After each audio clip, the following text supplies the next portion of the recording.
let's move on to other MMA news, more heavyweight news. Here we have a UFC London return in July, late July.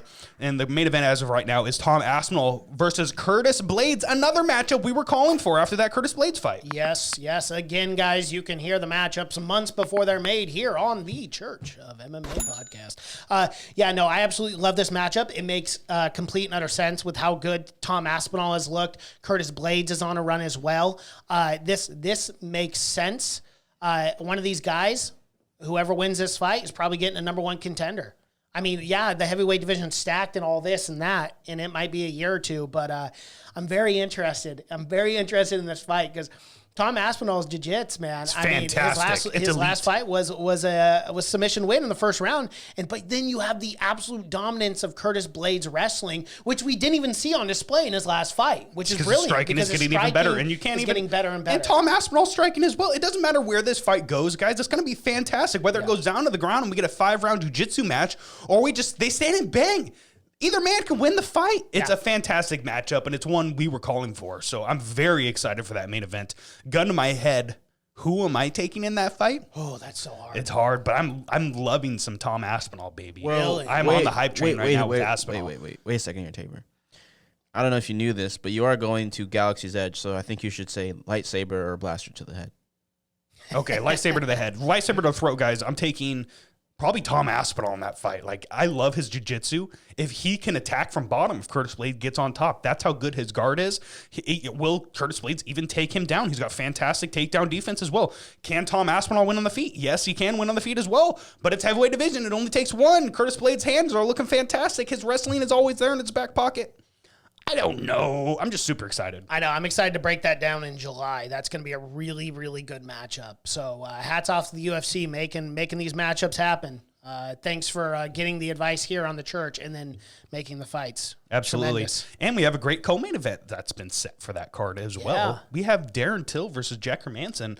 They've tried making this fight, last year? And then Till had to drop out. Through. And then Marvin Vettori moved in short notice, beat the living shit out of Jack Hermansson. And then they tried making Till versus Vettori. Till dropped out of that fight as well. And then Vettori beat the living shit out of Kevin Holland. And then Vettori went to go get his ass kicked for 5 straight rounds on Israel Adesanya. Well, he won that fight. But. Yeah, he did. Well, yeah, in his mind, mind, he thinks he won. He thinks he won. But, Till versus Hermansson is a matchup I've been calling for. This is a great fight. I think it's a great fight for both men. It's a winnable fight for both men. Can Darren Till avoid the takedowns of Jack Hermansson? Because we all know that's what Jack Hermansson wants to do. He wants to implement that jiu-jitsu. He wants to get a sub, and he wants to get out of there early. Can Darren Till keep it on the feet? Yeah, I mean, it should be interesting. And this is the fight that both guys really need to win. I would say Till probably needs to win this fight more than Jack Hermansson. Yes, I would agree with that 100%. At this point. But, I'm very interested to see, though. I mean, this is the matchup that we all want to see. Why? Because Darren Till is training with who? Khamzat Chimaev. They become best friends. They should make a bromance comedy film together. They're doing NFTs together. Yeah, they're doing NFTs. They're doing all this silly shit together, which I absolutely love. They're a great combo and a great duo.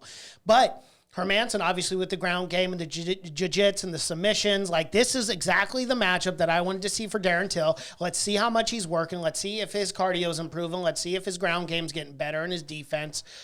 This is a really good co-main, and it's obviously perfect because it's going to be in London again. So very much looking forward to breaking this down, too. Yeah, London's looking absolutely fantastic. Very excited for that. Let's get to the chats real quick. Curtis really needs an early takedown in this fight. Aspinall's hands are lightning for heavyweight. Very true. He's got fantastic hands.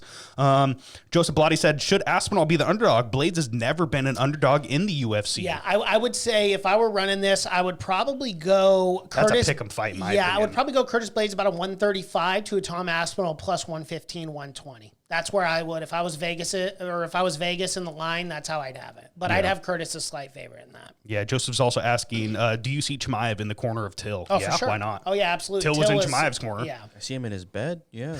Hey, is that the OnlyFans? Disrespect. Yeah, they actually have one. Oh, I'm sure they do. Can we subscribe for research purposes? Yeah, absolutely. Yeah, of course. It's a tax write-off, technically.